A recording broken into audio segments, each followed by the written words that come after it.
Salam, demin 9-cu siniflər üçün elmi sınaq buraxılış test bankından belə bir suala baxaq.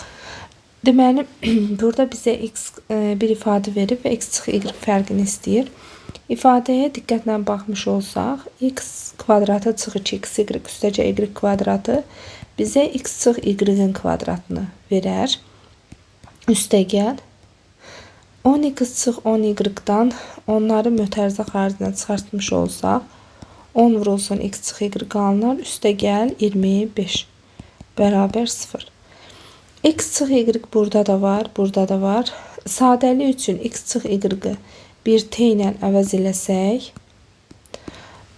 t olsa x çıx y, t-nin kvadratı üstəgəl 10t üstəgəl 25 bərabər 0 alınır.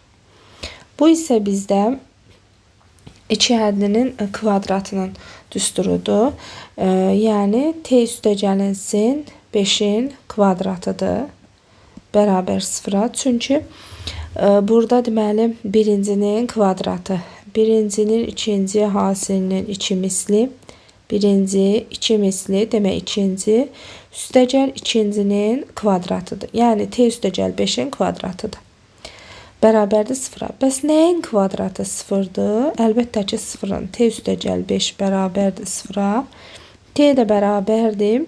5-i keçirsək -5 alınır. T nə idi bəs bizdə? X çıx y idi. Yəni x çıx y bərabər -5 alınır. T'nin yerinə x çıx y yazdıq.